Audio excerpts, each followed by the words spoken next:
Fala, rapaziada, vamos aprender um pouquinho hoje sobre eletricidade. Vou deixar um videozinho para vocês verem aí. Se vocês gostarem, continua com a gente. Vamos ver o que vocês querem aprender. Se vocês querem aprender sobre os motores elétricos, o que vocês quiserem aprender, a gente tá aí. Vamos tentar. Vamos ver o que vai virar isso. Aproveitar esse período de quarentena para alguma coisa. E nos aprofundar em alguma área. Para quem não, talvez não tá nessa profissão, quer entrar, quer ver se é isso que quer fazer uma faculdade. Aqui é uma boa entrada. Vamos tentar fazer algum vídeo interessante para vocês, ensinar. Ou para quem tá com tempo livre aí, quer aprender alguma coisa diferente. Fica aí com a gente, vamos assistir esse vídeo. Aí amanhã, se vocês gostarem do vídeo, a gente posta mais. Vamos ver o que vai virar. Vamos tentar hoje. Bora!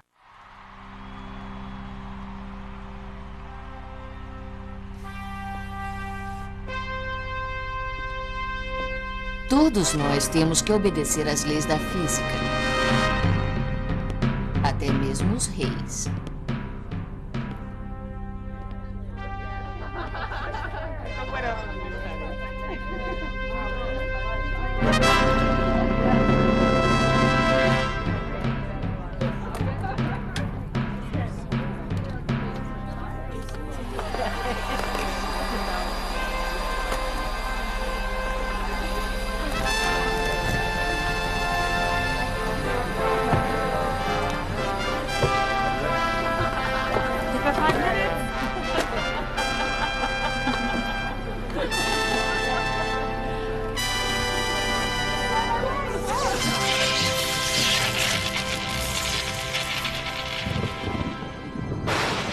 O poder de transformar a noite em dia, criar vida ou provocar a morte.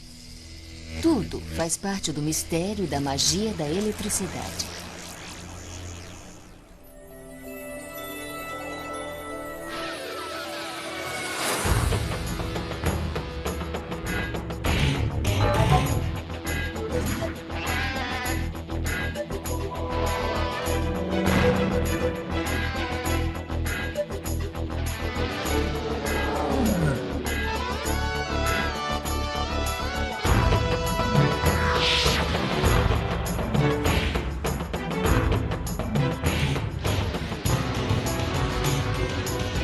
Tudo sobre eletricidade.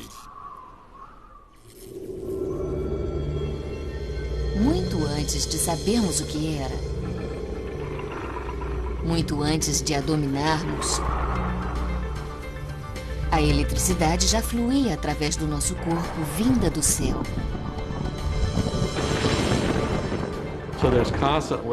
Existe um fluxo constante para a Terra, originado nos temporais e circulando pela atmosfera, mesmo quando não há temporais.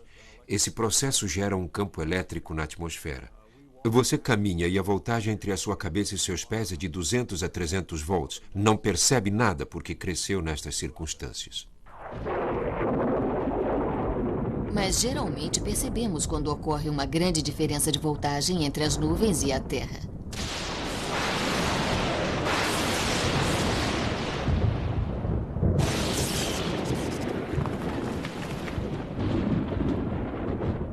Benjamin Franklin ficou fascinado por esse fenômeno. Franklin era um homem muito inteligente. Ele foi um dos pioneiros no campo das experiências com a eletricidade. Foi ele que inventou a denominação de carga positiva e negativa. Atualmente, a tecnologia de ponta substitui a pipa. Descobertas surpreendentes. No norte da Flórida, cientistas convocam os raios, trazendo-os à Terra com um foguete e um arame. Podemos fazer uma nuvem, produzir raios e direcioná-los para onde quisermos fazer testes. Antigamente, isto não era possível. Eles direcionam os raios para que atinjam casas simuladas e linhas de força para entender o que ocorre quando elas são atingidas. O lançamento do foguete é uma experiência mais controlada do que qualquer coisa que Franklin pudesse imaginar. Fazemos coisas semelhantes. Ele achava que, se um raio atingisse a pipa, nada aconteceria a ele, mas estava enganado. Se um raio tivesse atingido a pipa, ele provavelmente teria morrido, como já ocorreu com muitas pessoas soltando pipa. Eles preparam um foguete e o lançam rumo a uma nuvem carregada. Um arame de cobre preso à cauda do foguete vai sendo estendido, criando o caminho a ser percorrido pelo raio. Há muita expectativa e tensão antes de se pressionar o botão de lançamento. Você prende a respiração enquanto o foguete sobe. O sucesso tem um sabor especial, porque só podemos fazer isto umas 20 a 25 vezes, e só durante o verão. 20, 25 times a summer, so everyone is a big deal.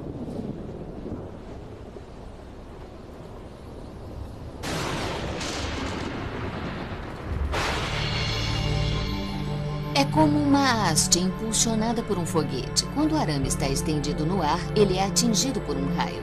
Em um instante, a corrente elétrica desce pelo arame, desintegrando-o em vapor verde. O que flui pelo raio a 50 mil amperes é a mesma coisa que chega a qualquer tomada de sua casa a 10 amperes. A temperatura de um raio é superior a 27.000 graus centígrados, 6 vezes mais quente do que a superfície do Sol. O calor e a luz são gerados por um número incalculável de elétrons em movimento.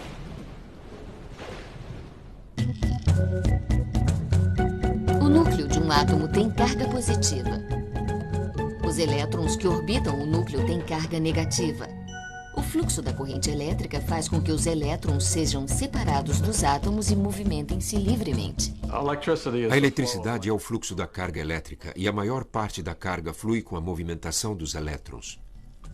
Sempre que há uma sobrecarga de elétrons, um objeto desenvolve uma carga global negativa.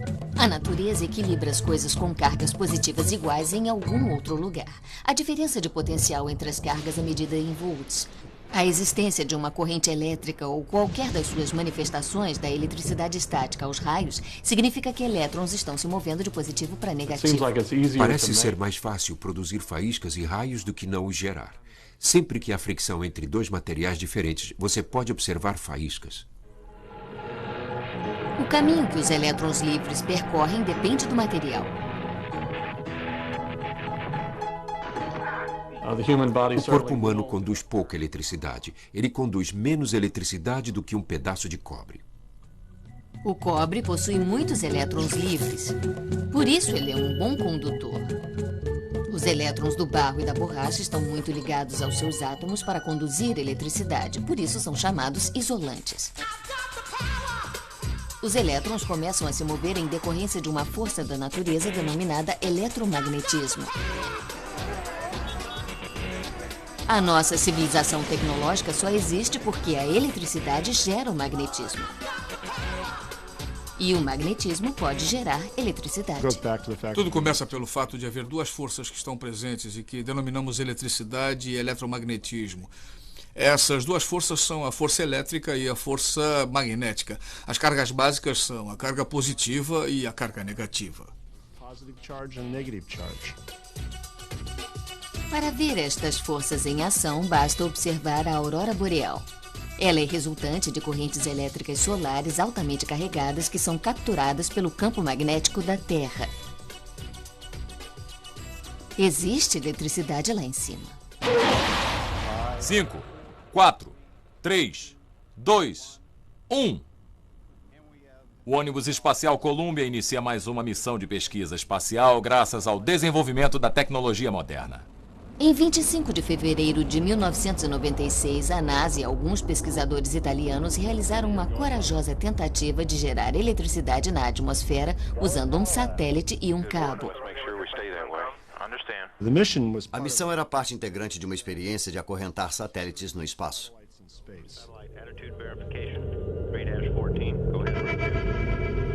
A experiência é baseada no princípio de que quando você move um condutor através de um campo magnético, os elétrons começam a orientar-se.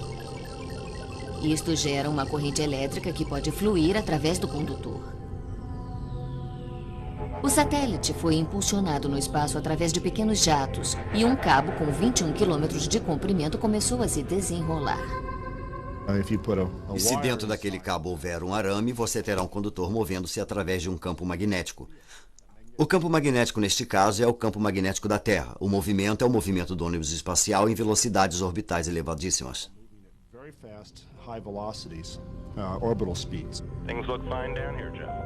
O fio em movimento no campo magnético da Terra gerou 3.500 volts, uma quantidade de energia suficiente para manter uma estação espacial. Podemos ver a tensão na corrente e uma ligeira oscilação lateral.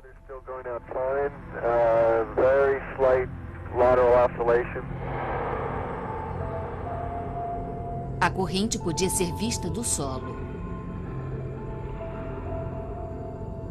Esse é um dos maiores objetos que já foi enviado ao espaço. O fio foi arrastado através do campo magnético da Terra por 5 horas, gerando cada vez mais eletricidade. O cabo rompeu-se. Está se afastando de nós. Filme isto, filme tudo. O cabo rompeu-se. Quero filmá-lo enquanto se afasta de nós.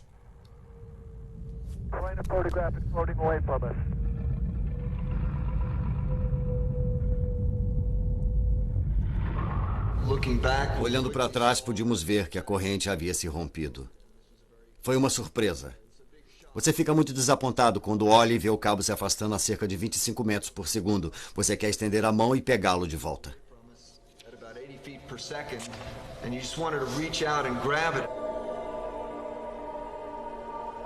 O fio estava gerando tanta eletricidade que uma fagulha saltou, atingindo o sistema de desenrolamento e rompendo o cabo.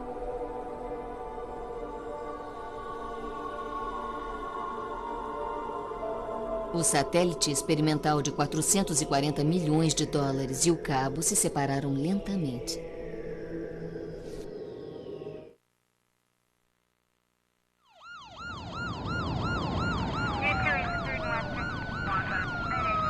Só nos damos conta da eletricidade quando há uma falha no fornecimento de energia elétrica.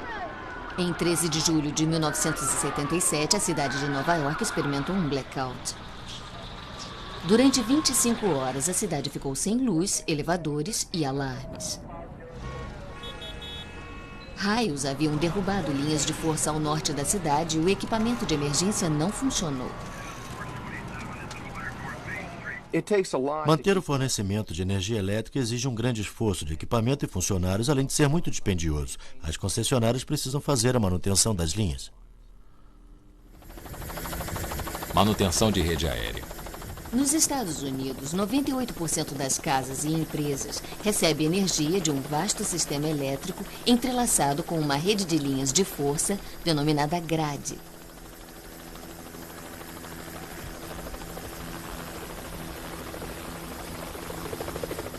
Essas linhas de força são fios desencapados que transportam 500 mil de volts. O técnico de linha deve fazer a manutenção de cada parte da grade, de preferência sem interromper o fornecimento de energia. Vou começar a fazer uma curva lenta para a esquerda e ir na direção da linha. Uma das técnicas mais ousadas é utilizada na manutenção das linhas de alta tensão. É muito perigoso unir aviação e eletricidade. Você depende do helicóptero e qualquer equipamento pode enguiçar. Se o helicóptero tiver uma pane, você cai do céu como uma pedra. Se o técnico de linha cometer um erro, você é vaporizado.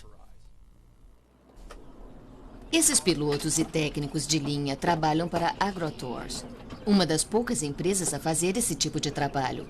É um trabalho muito perigoso e em todo o mundo pouquíssimas pessoas estão qualificadas para realizá-lo.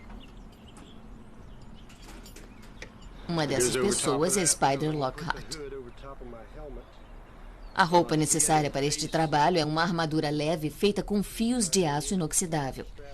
Você tem que amarrar na parte interna que liga às calças para fazer uma conexão elétrica entre as calças e a jaqueta. A eletricidade passa por onde a resistência é menor. Nesse caso, os fios metálicos da roupa em vez do corpo do trabalhador. Usamos uma roupa de aço inoxidável altamente condutora à prova de fogo. Ela é altamente condutora. Em todo o território norte-americano, existem técnicos de linha que arriscam suas vidas diariamente para manter o fornecimento de energia elétrica. Esse perigoso casamento entre helicópteros e linhas de força é feito para economizar tempo e dinheiro. A AgroTours faz em poucas horas concertos que uma equipe de terra só faria em vários dias. Bill, estamos procurando a torre certa e depois acho que vamos ter que voltar um pouco para trás para nos orientarmos. A vida do técnico de linha depende da comunicação constante entre ele e o piloto. Este é o vão que queremos. Eu vou um pouco para frente, depois desço entre as duas linhas de 500 kV para encontrar o local com o problema e começar a trabalhar. Se chegarmos perto demais de uma linha de força e de uma árvore, uma fagulha de energia pode pular entre nós, curto-circuitando a linha de força, e aí morremos todos.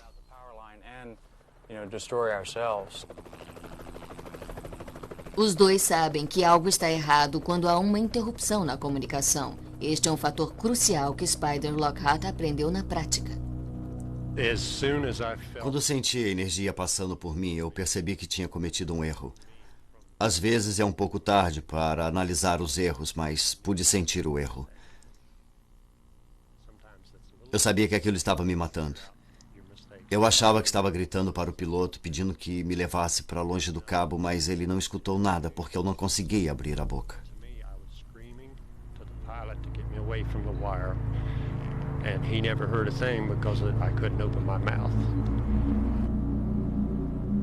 A eletricidade parou o coração de Spider, mas um colega conseguiu salvar a vida dele. Eu vi o Spider deitado, quase caindo da plataforma. Eu sabia que tinha alguma coisa errada. Quando o helicóptero chegou, nem esperei que pousasse. Eu comecei a tirar a armadura dele.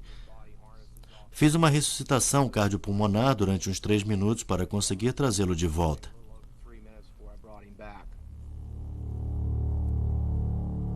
Quando o Spider está suspenso no ar e não está aterrado, a eletricidade passa por cima dele com segurança, como se ele fosse uma parte integrante do cabo. Ela não passa através do corpo. Se você usasse um voltímetro, um aparelho que mede a voltagem, e medisse a voltagem no helicóptero, veria que ela seria de 500 mil volts.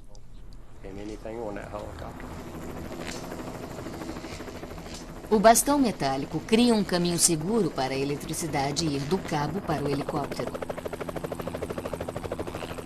Depois que o caminho é criado, o técnico de linha substitui a conexão elétrica por braçadeiras metálicas. As braçadeiras permitem que o técnico fique com as 2 mãos livres para trabalhar. Eu estava trabalhando no meio dos Everglades e, sem perceber, deixei o bastão cair. Quando me aproximei do cabo, o raio veio na direção da minha boca. Eu devo ter absorvido uns 500 mil volts. Todas as obturações saíram da minha boca. Meu nariz foi cauterizado. Eu fui jogado para longe, ficando suspenso pelo cinto de segurança. Fiquei inconsciente por alguns segundos, mas tudo pareceu durar uma eternidade. Quando se explica os perigos da eletricidade, o valor da voltagem é um dos primeiros itens explicados, mas o que mata uma pessoa não é a voltagem elevada, são os amperes. Nas linhas de força, a voltagem pode chegar a 500 mil volts, mas não é necessariamente mortal se a amperagem for muito baixa. Um único ampere para o coração. Pense na eletricidade que flui pelos cabos como água passando por um cano. Em um revólver de água, a água está sob pressão e move-se rápido, mas não é suficiente para apagar um incêndio. Neste caso, é necessário uma mangueira que pode fornecer uma grande quantidade de água. A pressão da água é equivalente à voltagem na eletricidade. A quantidade de água é como a corrente elétrica, sendo medida em amperes. As medidas elétricas baseiam-se no número de elétrons. Uma lâmpada que usa 1 ampere de corrente tem 16 quintilhões de elétrons movendo-se através de um único ponto no filamento a cada segundo. E todos eles têm que vir de algum lugar.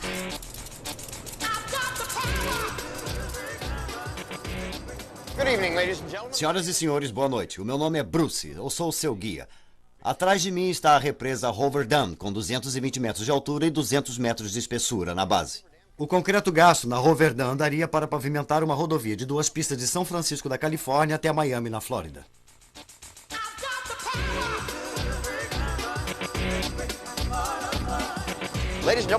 Senhoras e senhores, durante essa visita, algumas regras precisam ser observadas. Se escutarem campainhas, apitos, buzinas ou sirenes, olhem para mim. Se eu ainda estiver aqui, não é uma situação de emergência. Em caso de emergência, sigam as minhas instruções ao pé da letra. E não passem por cima de mim tentando escapar. As chaves estão comigo.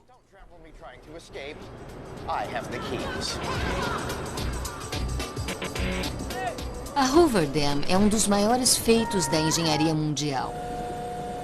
A barragem tem mais de 200 metros de altura e forma um lago com mais de 150 quilômetros de comprimento. Seu objetivo é transformar a energia de uma queda d'água em energia elétrica.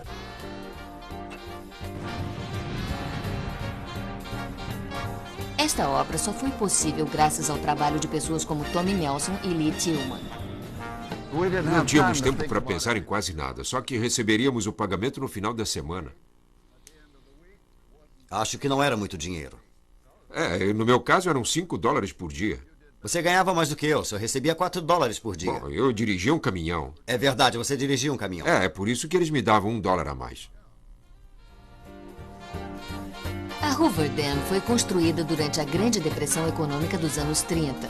Além de criar empregos, era parte de um projeto para transformar a vida rural através da eletrificação. Fomos de lâmpadas de querosene para lâmpadas de carbureto. E, finalmente, a eletricidade chegou e está disponível para todos. Eletrificação rural. O presidente Roosevelt fez uma coisa fantástica para o Oeste. Atualmente, a Hoover Dam fornece eletricidade suficiente para mais de 1 milhão de pessoas. Isso representa uma grande quantidade de watts. Multiplique volts por amperes para obter watts. Para acender uma lâmpada, precisamos de 100 watts. 1000 watts representam 1 kilowatt. A Hoover Dam gera 4 bilhões de kilowatts por ano. A eletricidade é enviada aos estados da Califórnia, Nevada e Arizona.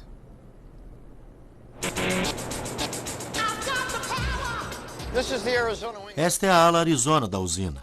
Esta área é maior do que 2 quarteirões. Aqui há 9 geradores, cada um produz 16.500 volts de corrente alternada. Cada gerador pode fornecer energia em quantidade suficiente para uma cidade de 100 mil pessoas. A água corrente gira as lâminas da turbina. O eixo da turbina gira um ímã dentro de uma bobina. Esse movimento gera eletricidade. O ímã girando faz com que os elétrons se movimentem nos fios, gerando corrente elétrica. Neste caso, é gerada corrente alternada. A corrente contínua é a que flui diretamente sem nenhuma pulsação. É uma corrente contínua. É como se a água fluísse num cano em uma única direção. Corrente contínua é exatamente o que o nome indica. Corrente alternada significa que a eletricidade flui para a carga e de volta para o gerador, para a carga e de volta para o gerador. A frequência em que isso ocorre é chamada ciclo.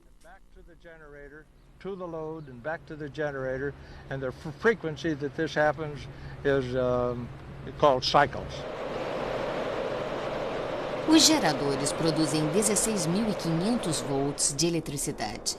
Antes que a eletricidade saia da usina, a voltagem é aumentada para 230.000 volts para poder ser levada a grande distância. Na extremidade final da linha, o processo é invertido. A alta voltagem é diminuída para 110 volts e levada a milhões de casas.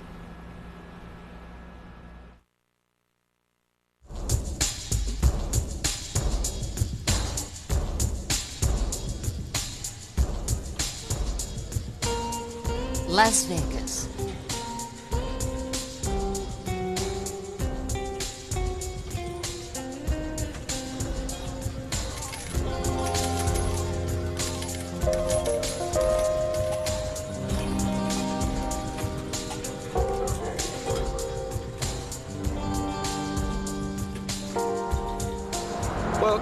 Bom, as pessoas são como os insetos. Elas amam a luz e são atraídas pela luz. Elas querem entender tudo sobre a luz. O pessoal dos cassinos e todo mundo usa muita luz para atrair as pessoas. Tem uma festa aqui. Venham, venham.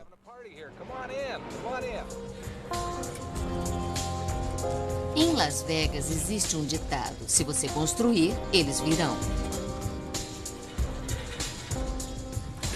E se além de construir, você cobrir com luzes, eles virão gastar dinheiro aqui. Sem eletricidade, esta cidade seria apenas mais um local desolado no deserto. Vista do espaço é o ponto mais brilhante do planeta. Milhões de lâmpadas que eventualmente queimam e precisam ser trocadas. Todas as noites, o pessoal da companhia de eletricidade troca as lâmpadas queimadas.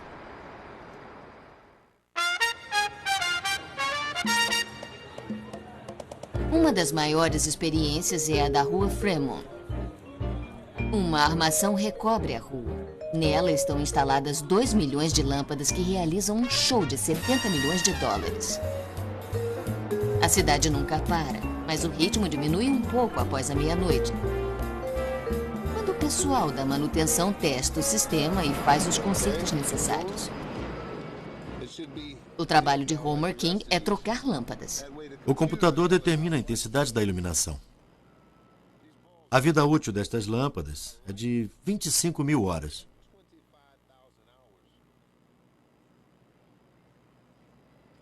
Agora é minha hora de trabalhar. Uma lâmpada fica acesa porque o seu filamento oferece resistência à passagem dos elétrons. Assim está melhor. Quando os elétrons tentam passar por um fio de tungstênio da espessura de um fio de cabelo, a energia para vencer a resistência se transforma em calor. O material é chamado de resistivo quando oferece resistência à passagem da corrente. Isto faz com que você despenda energia, que é transformada em calor e aquece o material. Aqui, calor significa luz. O filamento alcança uma temperatura de 2.400 graus centígrados. Na Rua Fremont, o brilho das lâmpadas é intenso. São 7 shows por dia, 7 dias na semana e nada interrompe este ciclo, a não ser as tempestades. Esta cor será usada de 10 a 15 minutos. As pessoas sempre perguntam, chove aqui dentro? Chove, mas a água não traz problemas. O problema são os raios, porque temos 30 computadores lá do outro lado. Quando tem raio, temos que desligar tudo.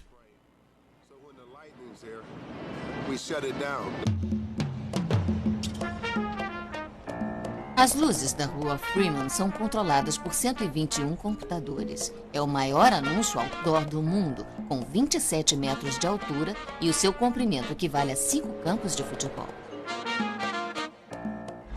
Adoro Hard Rock.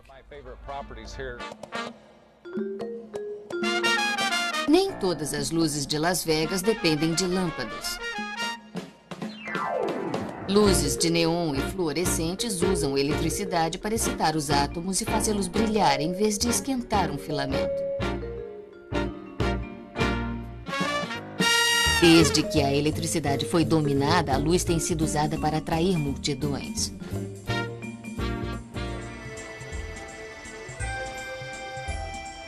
Coney Island foi um dos primeiros lugares a usar eletricidade. Ela foi iluminada por Thomas Edison, que usou 1 milhão de lâmpadas incandescentes. Era chamada o Paraíso Elétrico. Era como estar em um mundo novo. Era o parque de diversões do mundo quando estava toda iluminada. Na virada do século, Coney era o maior parque de diversões do mundo. Charles Dickens, Mark Twain, Sigmund Freud, Herman Melville e Walt Whitman foram algumas das milhares de pessoas que se apinharam para ver a magia da luz elétrica. Coney Island não seria Coney Island sem eletricidade. Se não estou enganado, a eletricidade começou a ser usada em Coney Island.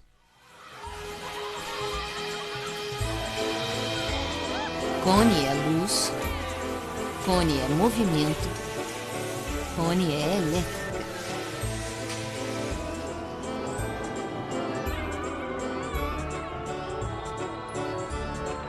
A Astroland Cyclone é uma das 5 maiores montanhas russas dos Estados Unidos, além de ser uma das mais antigas. Quando você chega embaixo, a velocidade é de 88 km por hora.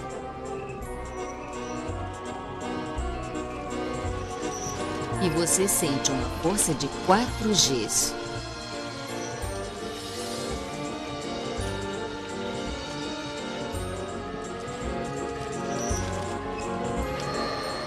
Durante os últimos 70 anos, este motor elétrico vem puxando o carro de 7 toneladas até o topo da montanha.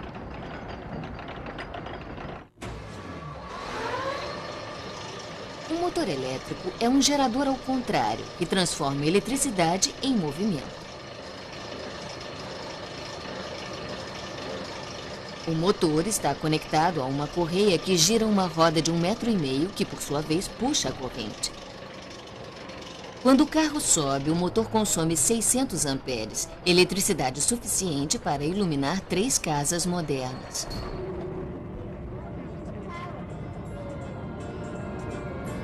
Coney Island foi um dos primeiros lugares a usar a eletricidade para o lucro e para a diversão. O bom uso é o único uso. A eletricidade atrai todo mundo. Onde estaríamos se não tivéssemos eletricidade?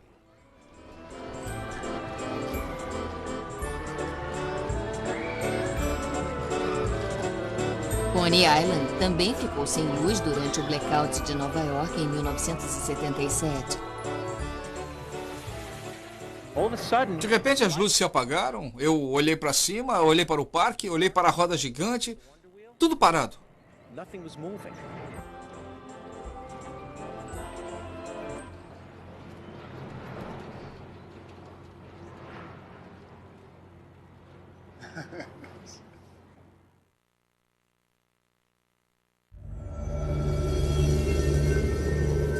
Logo que os cientistas conseguiram capturar a energia elétrica, começaram a fazer experiências com ela. Em 1780, o anatomista italiano Luigi Galvani fez descobertas pioneiras. Galvani fez experiências com a eletricidade dos raios. Ele observou que as pernas das rãs se contraíam quando caía um raio por perto. Com isso, demonstrou que o raio provoca um campo elétrico que gera uma voltagem nas pernas das rãs. Puxe a chave.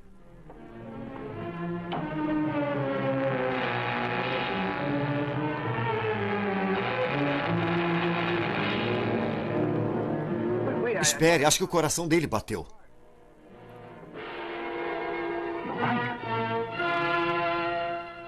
Dr. Blanchard, ele respirou. O senhor está devolvendo a vida a ele? Não. O músculo do coração apenas respondeu a um choque elétrico, só isso. O que outrora foi ficção científica tornou-se realidade. O coração bate porque a cada segundo impulsos elétricos propagam-se no músculo do coração, disparando e coordenando o movimento. Estes sinais enviam ecos ao corpo e à pele, onde podem ser detectados por sensores de metal e mostrados em um eletrocardiograma. Isto permite que os médicos monitorem o batimento cardíaco. A eletricidade e os impulsos elétricos estão no corpo todo. A eletricidade dos nossos corpos é criada por reações químicas que ocorrem entre as células. O que impele o coração a comprimir-se são estes sinais, estas correntes elétricas diminutas que vão de fora para dentro da célula a cada batida do coração. O Dr. Hugh Calkins é eletrofisiologista na Universidade Johns Hopkins. Ele usa a eletricidade para tratar e curar disfunções elétricas do coração. Hoje ele está implantando um dispositivo em um paciente cujo coração bate rápido demais. É preciso um determinado intervalo de tempo para que o coração empurre o sangue para fora dele e também para que o sangue retorne ao coração. Se os batimentos forem muito rápidos, em vez de serem cadenciados, a pessoa ficará tremendo, o sangue não fluirá através do corpo, em alguns segundos ela irá desmaiar e poucos minutos depois morrerá. Para restabelecer os batimentos cardíacos, o paciente precisa de um choque elétrico. Quando você coloca isto no corpo, você tem um panorama geral. Você pode observar o ritmo cardíaco e se ele não estiver como desejado, se houver uma fibrilação ventricular, você vai em frente e dispara. Para fazer isso, você pressiona simultaneamente estes dois botões e dá um choque de 362 volts no corpo. O coração será despolarizado e o ritmo normal será restabelecido. The heart will be depolarized and normal rhythm will be restored. No laboratório de eletrofisiologia, a tecnologia de desfibriladores portáteis está sendo implantada no corpo. Calkins enfia a ponta de um fio no coração. Mais acima, na artéria pulmonar. A ponta do fio atua de forma permanente no coração. Se o desfibrilador que foi implantado detectar algum problema dentro de 10 a 20 segundos, ele dará um choque elétrico no coração. Quando eu faço este tipo de implante, tenho uma confortável sensação como se o paciente estivesse sempre na UTI. De que sempre que ele desenvolver um ritmo anormal, muito lento ou muito rápido, o desfibrilador tomará conta dele. É como uma pólice de seguro. Aqui está a leitura do coração. Ela foi induzida com um choque. O dispositivo demora cerca de 8 segundos para se carregar e restaurar o ritmo adequado. O truque é personalizar o desfibrilador implantável para que ele transmita a menor quantidade de energia capaz de manter o coração batendo para que volte ao ritmo normal. Há um entusiasmo crescente sobre os benefícios da eletricidade. Durante muitos anos, houve muitos debates sobre se era melhor tratar os pacientes de parada cardíaca com medicação ou com desfibriladores. Atualmente, os estudos mostram que é melhor usar desfibriladores do que os medicamentos que dispomos no momento. Nesse caso, é melhor usar eletricidade.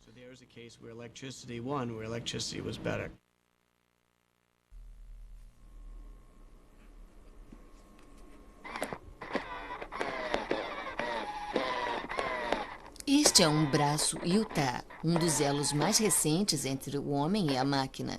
Este dispositivo utiliza os próprios impulsos elétricos do corpo para controlar um braço elétrico. John McGillis trabalha com pessoas que sofreram amputações, ensinando como usar um braço elétrico. Hoje a competição entre transplantes de órgãos e a eletrônica. Começamos com uma pele de silicone. Dentro dela há motores elétricos que controlam os movimentos dos dedos. Aqui temos um motor elétrico que faz a rotação do pulso. Supinação ou pronação.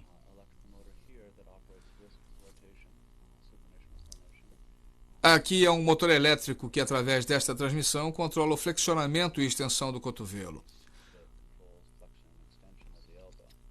O microcomputador é montado bem aqui e processa todas as informações.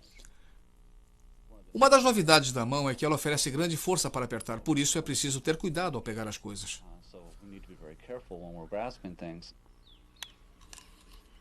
Bob Goodman controla seu braço biônico contraindo os bíceps e os tríceps. Eu gosto de pegar a mão do meu irmão e apertá-la e olhar para os olhos dele. Eu acho que este é um sentimento biônico. Ironicamente, foi a eletricidade que destruiu o braço de Bob Goodman. Ele estava em um telhado retirando uma antena de TV quando alguma coisa saiu errada. A antena era muito pesada e entrou em contato com as linhas de alta tensão atrás de mim. 12.500 volts. Eu estava usando uma escada de alumínio que ficou muito quente e queimou a minha perna. Por sorte, fui atirado para longe da escada e caí ao solo. Alguns médicos acham que com aquela voltagem enorme meu coração parou, mas quando atingiu o solo, a queda fez com que ele começasse a bater novamente. Me senti abençoado quando soube que tinha recebido uma segunda chance de viver, mesmo tendo perdido meu braço direito.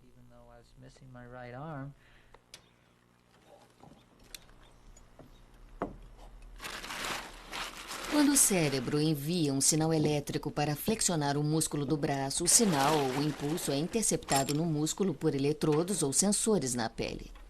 Este impulso elétrico é ampliado e usado por um microcomputador para controlar os motores elétricos do braço. O paciente precisa ser capaz de gerar dois sinais independentes, ou seja, contrações musculares independentes. O Bob está usando o bíceps e o tríceps, mas ele precisa contraí-los separadamente. Se eles contraírem ao mesmo tempo, estará dizendo à mão para abrir e fechar ao mesmo tempo, que causará apenas um tremor.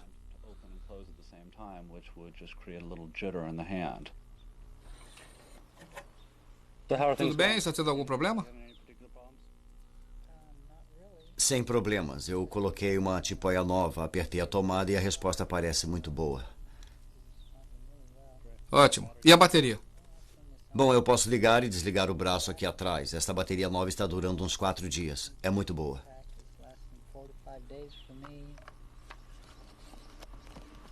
Okay.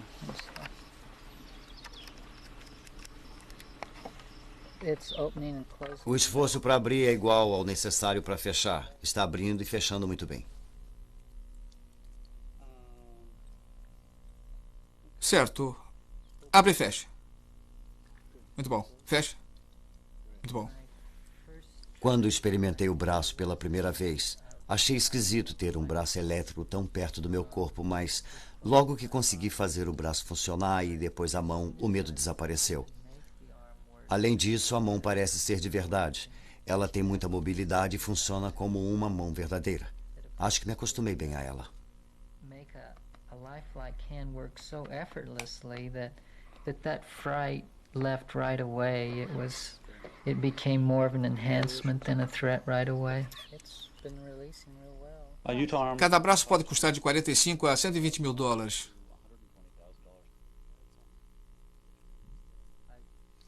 Eu decidi usar este braço diariamente. Talvez eu não tenha aprendido que a eletricidade pode ser perigosa, porque continuo usando um braço elétrico. Você está pronto para mais 10 mil quilômetros. Ótimo.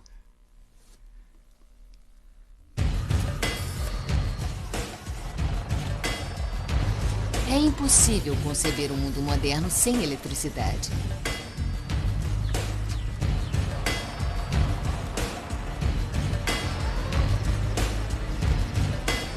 Em 8 horas, um homem acostumado ao trabalho pesado usa 1/10 de um cavalo vapor.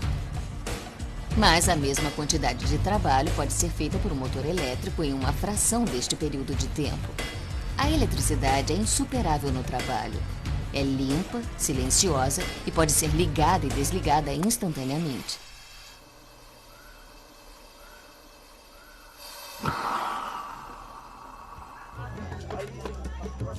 Em todo o mundo, ainda há 2 bilhões de pessoas que vivem sem usar energia elétrica. A maioria vive em locais remotos, como a Vila da Boa Sorte, no Brasil.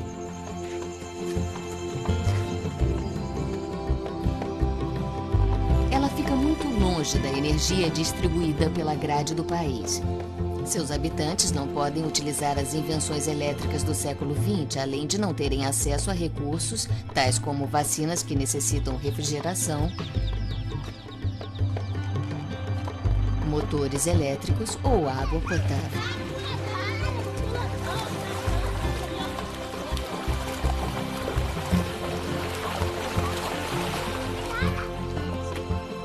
Os habitantes usam água contaminada da superfície que é canalizada da nascente até o bebedouro local. Só existe água potável no subsolo. É necessário usar uma bomba elétrica para trazer a água à superfície. Os governos do Brasil e dos Estados Unidos trabalharam em conjunto para solucionar este problema, gerando eletricidade através da energia solar. Usar linhas de força seria muito caro. Aqui é muito mais barato usar energia fotovoltaica. As células fotovoltaicas ou painéis solares convertem a energia irradiada pelo Sol em eletricidade. Energia limpa e renovável a um custo acessível para vilas como esta. O engenheiro Roger Taylor participa do programa de eletrificação no Brasil. A vida dessas pessoas vai mudar muito. A escola vai funcionar à noite. O posto de saúde poderá armazenar vacinas e prestar um atendimento médico de melhor qualidade. O sistema de fornecimento de água distribuirá água potável.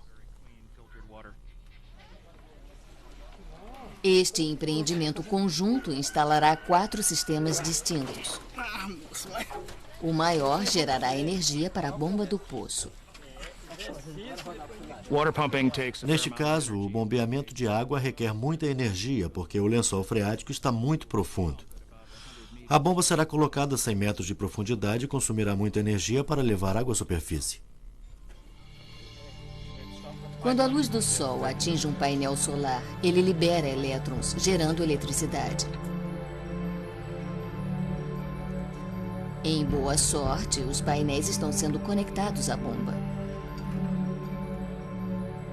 Quando o sistema estiver funcionando, a corrente elétrica fará a água jorrar. Em 26 de maio de 1997, a vila começou a utilizar eletricidade.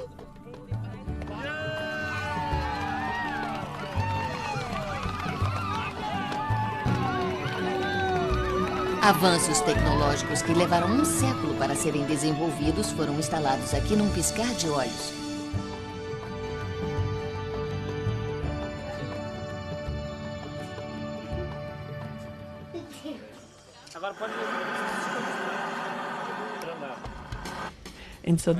Agora ele já dispõe de coisas essenciais que são utilizadas por milhões de pessoas em todo o mundo. Será interessante observar como isto afetará a vida e a cultura deles. O nosso mundo depende cada vez mais de elétrons em movimento. Só dá uma mexidinha nesse... Eles fluem em tomadas, interruptores e máquinas. Eles fluem através do corpo e do cérebro. Eles podem até mesmo criar vida. Em um tubo de ensaio, você pode criar moléculas, coisas vivas, com uma descarga elétrica.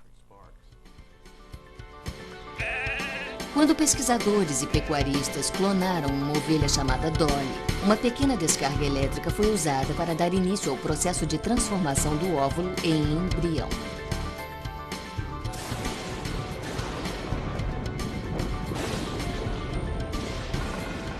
Tudo isso começou em 1752, graças à curiosidade de um homem. Isso ocorreu quando Franklin saiu na chuva com uma chave e uma pipa. Ele arrebatou o raio dos céus e apresentou a eletricidade aos homens.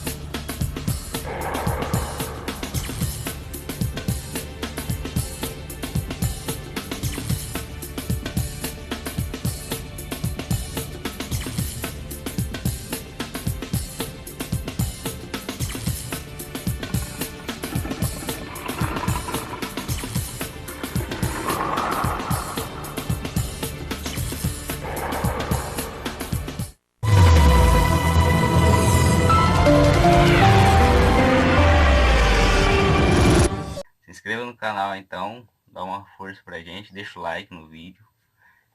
E se quiserem compartilhar, compartilha. Não vou forçar ninguém a compartilhar não. O que vai virar amanhã, eu pretendo fazer uma aula com vocês assim, ó. Mostrar um motor. Vai ser um motor meio simples. Eu vou abrir o motor com vocês, para vocês verem como que ele é por dentro. E vou explicando mais ou menos o que é, o que tem. Vamos ver o que vocês acham. Se vocês não gostarem, deixa o like, como eu já falei. Se não gostarem, pode deixar o dislike, a gente vê o que a gente consegue melhorar. Vocês deixam ideias também, o que a gente pode mudar, o que a gente pode fazer. Beleza?